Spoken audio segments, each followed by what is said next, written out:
often do we both get equally excited about something? Normally it's me excited about a cricketer or Susanna excited about a footballer. But here we are united In our love. in our love and affection for our next guest, Joan Armatrading.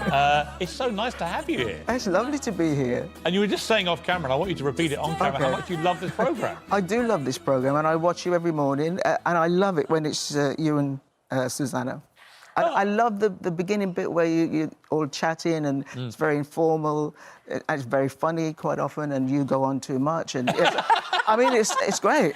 What Joan Armatrading just said was she'd like to hear more from me. I didn't actually hear her say those words. She said I went on too much. She didn't say I want to hear more Susanna. I think that's what you meant, wasn't it, Joan? Honestly, to hear that from you means a lot to us, because we're both massive fans of yours. Thank you. And you've had this extraordinary story. You've got this this documentary, Me, Myself, film I. of your life coming out. It's on BBC 4. Always a tricky thing to do, and you've got such a compelling life story. You were born in St Kitts in the Caribbean, moved to Antigua to about 7 or 8, then came to Birmingham in England at a time when, you know, it was fairly racially tricky to be in this country, I would say, by comparison to now. What was that journey like for you? How have you seen things change? Things have changed, but I've got to say I didn't grow up with a lot of racism. I didn't get lots of people saying, well, I mean, the black thing is the new thing to me. I just heard you talking about blackface, and the Justin Trudeau scandal. I'm thinking, I didn't realise I was black, so I've got nothing to say about it. I mean, do you feel it's wrong if people do that blackface, if white people paint themselves black? It's like a lot of things, you know. In the early days, people did things that people just accepted. This was what you did, and nobody thought anything about it. And this might sound a little bit racist, what I'm about to say, but white guys would do things that they didn't think about. It wouldn't offend anybody. So... Yeah, I think that's an interesting point about a lot of it was probably unintentionally racist. People weren't deliberately trying to be racist. It was just what was done, and nobody ever said, stop doing it. And then slowly it changed. Then it becomes education. Then people start to realise that this is not a good idea, whether it's racism or child abuse or cruelty to animals. People start to get educated, and they start to realise that these things are not things that you should be doing. When you saw the Windrush scandal, Joan, and a lot of people who come from the Caribbean in the 50s and 60s being really treated appallingly, I felt, by this country, what did you feel about that? I think you need people who are more experts on this subject to answer that question. And I think it's just a matter of people who are in the power to be able to make the changes that need to be changed. Those are the guys you need to talk to, not me about it, because there's not a lot I can do.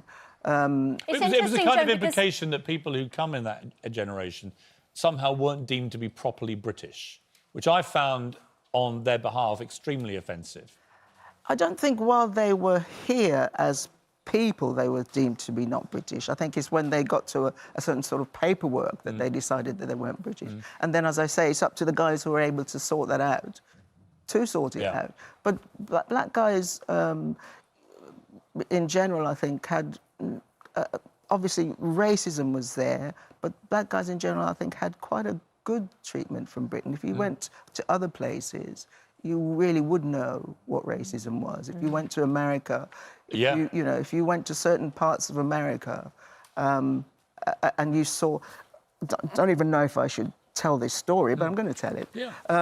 Good. And I was in America. I think I was in somewhere like Alabama or something, and I was sitting at a counter having some breakfast, and in staggered a black guy who was had been shot, and he staggered to the counter and he said to the chap, "Can you tell my mom, phone my mom, say I'm hurt, and you know, look after it." And sitting across the thing were 2 white policemen.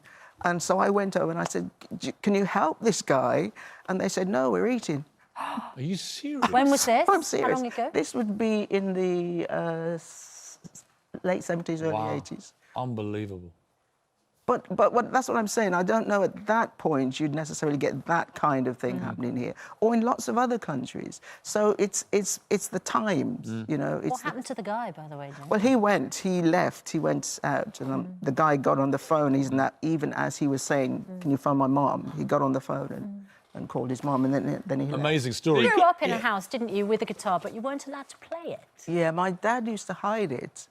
I think it was just his guitar. He didn't want me to touch it. But I'm absolutely sure that that's what made me want to play the guitar, because I couldn't have it. And then I saw in a pawn shop a guitar cost £3. I said to my mum, "Can I have that?" She said, "Well, we don't have the money, but if they would swap it for these 2 old prams, you could have it." And that's how I got that guitar. And what's the best thing you've ever bought your mum to compensate for the sacrifice? Me? You're compensation enough, aren't you? Joan, that is... But it must be a nice thing when you become as successful as you to go back to your mum who sacrificed 2 prams and go, "Mum, here you go." Oh, yeah. No, my mum, what would happen is she would come to the concerts. Well, she would come to the concerts, but what she would do is come to the sound checks. And then she would sit in the sound check, and every song that we played was a request from my mum. So she'd say, "OK, now play Willow," or "Now play whatever." And that was really nice. Amazing. And she loved that. And that was literally just been my mum and my dad in... Are your parents still alive, Joan? No. When you look back at your career and how your life went, what do you think for them was the proudest moment? Well, I think they were proud of all of us, really. So it's hard for me sometimes to say what's the proudest moment for me, because they loved all their children and they treated us all really nicely. So... Did the family all sing like you? Is there a whole... No, there isn't a whole... Where did that voice come from? I have It's no such a idea. unique, beautiful voice. Where did you get it? And your guitar playing is just extraordinary. I don't know. I just think I was born to do what I'm doing, and all the things that I can do, they're all natural, self-taught.